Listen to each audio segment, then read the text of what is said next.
सुंदरवन के जंगल में बंटी कबूतर अपनी पत्नी टोनी चिड़िया के साथ रहता था। टोनी चिड़िया की एक बेटी भी थी जिसका नाम पिंकी चिड़िया था।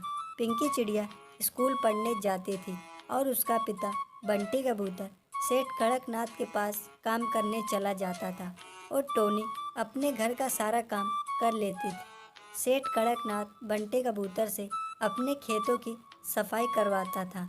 बंटी कबूतर के साथ वहाँ और भी पक्षी काम करते थे। सभी पक्षी को सेठ काम बताकर अपने घर चला जाता और शाम को सेठ अपने खेत में जाता और सभी पक्षी खेत में काम कर रहे थे। सभी पक्षी ने अपना काम कर लिया था, लेकिन बंटी कबूतर ने पूरी तरह से खेत की सफाई नहीं कर पाई थी। सेठ बोला, बंटी, सभी पक्षी ने अपना काम खत्म कर लिया और तुम्हारा काम अभी खत्म नहीं हुआ।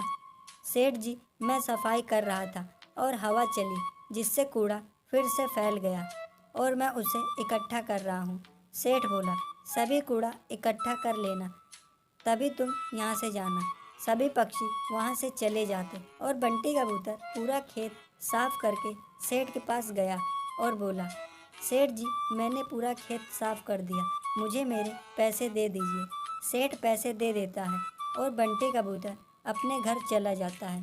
तभी उसकी पत्नी टोनी चिड़िया बोली, अजी, इतनी देर कैसे हो गई? सारा खाना ठंडा हो गया।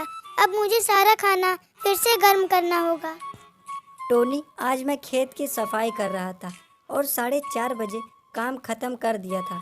तभी अचानक तेज हवा चली और सारा कूड़ा दोबारा से खेत में फैल गया और मुझे फिर से उसे साफ करना पड़ा, जिससे मुझे देर हो गई। चलिए, कोई बात नहीं जी, आप हाथ मुंह धो लीजिए, मैं आपके लिए खाना गर्म करके लाती हूँ। बंटी कबूतर हाथ मुंह धुलकर अपने कमरे में जाता है और उसकी पत्नी टोनी चिड़िया खाना लेकर आती। तभी बंटी कबूतर और उसकी बेटी पिंकी चिड़िया और टोनी तीनों खाना खाते हैं। तीनों खाना खाने के बाद सोने जाते हैं। तभी उसकी पत्नी टोनी चिड़िया बोली, अजी, आपके सेठ के खेत में क्या लगा हुआ है? क्यों, क्या हुआ? कुछ नहीं जी, मैं बस ऐसे ही पूछ रही थी। मेरे सेठ के खेत में आम का पेड़ लगा हुआ। तो फिर एक काम करिएगा, क्या, बताओ? कल जब आप काम पर जाना तो शाम को पेड़ से आम तोड़कर ले आना। टोनी, ये तो तुम्हारा बहुत अच्छा आइडिया है।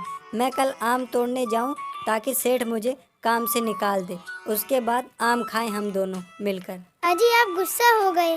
चलिए, कोई बात नहीं, आप बाजार से आम ले आइएगा, आम के अचार बनाऊंगी।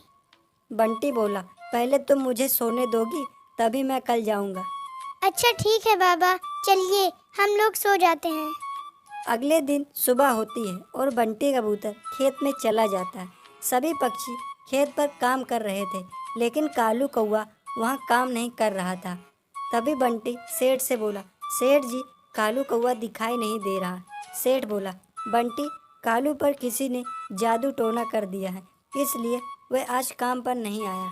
बंटी बोला, पता नहीं दुनिया में कैसे कैसे लोग हैं। सभी पक्षी खेत में काम करने जाते हैं। सभी पक्षी काम खत्म करने के बाद सेठ के पास जाते हैं और सेठ उन्हें पैसे दे देता है। सभी पक्षी अपने घर चले जाते हैं। बंटी कबूतर कालू के घर जाने लगता है। तभी रास्ते में किसी ने जादू टोना किया था। बंटी कबूतर उस पर पैर पड़ जाता है और उसमें से चुड़ैल बाहर आती, बंटी कबूतर का पीछा करने लगती है। बंटी कबूतर को लगा कि मेरे पीछे कोई आ रहा है। जब उसने मुड़कर देखा तो पीछे कोई नहीं था। तभी बंटी कबूतर सीधे अपने घर चला जाता है और अपनी पत्नी टोनी से बोला, टोनी, मुझे लग रहा है कि कोई मेरा पीछा कर रहा है। क्या जी, क्या आप उल्टी सीधी बातें कर रहे हैं? कोई भी तो नहीं। आप मेरे लिए आम लाए हैं? हाँ, मैं आम लाया हूँ, ये देखो। तभी टोनी चिड़िया आम ले जाती है और रसोई में अचार बनाने लगती है। अचार की महक उस भूतिया चिड़िया के पास जाती है और भूतिया चिड़िया बोली, मुझे तो अचार बहुत स्वादिष्ट लगते हैं। अचार की महक कहाँ से आ रही है? भूतिया चिड़िया टोनी के पास जाती है और उसने देखा कि ये अचार टोनी चिड़िया बना रही थी और भूतिया चिड़िया रसोई में चली जाती है।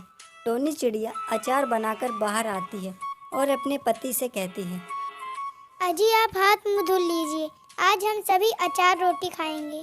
भूतिया चिड़िया बोली, यह सभी अचार मैं खाऊंगी, और किसी को नहीं दूंगी।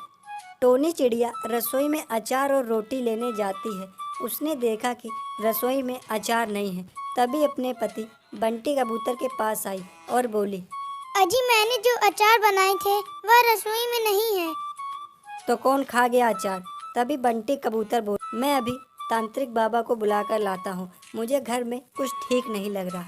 तभी बंटी कबूतर तांत्रिक बाबा के पास जाता है और तांत्रिक बाबा को अपने घर की सभी बात बता देता है। तभी तांत्रिक बाबा उसके साथ उसके घर आए और तांत्रिक बाबा बोले, बंटी तुम्हारे इस घर में भूतिया चिड़िया है। बंटी बोला, बाबा उसे आप हमारे घर से निकाल दीजिए। तभी बाबा अपनी शक्तियों से उस बंटी और टोनी के सामने उस भूतिया चिड़िया की आत्मा को बुलाता है। हे बाबा, मुझे अचार खा लेने दे। अचार बहुत स्वादिष्ट बना है। यह अचार खाने के बाद मैं यहाँ से चली जाऊंगी और जो अचार बचेगा मैं उसे अपने साथ ले जाऊंगी। तो ठीक है, तुम इन लोगों के घर से चली जाना। अचार खाने के बाद भूतिया चिड़िया वहाँ से अचार खाकर और जो अचार बचा रहता है उसे अपने साथ ले जाती है। तो दोस्तों, ये थी हमारी आज की कहानी। अगर आपको यह वीडियो पसंद आए तो इसे लाइक करें, सब्सक्राइब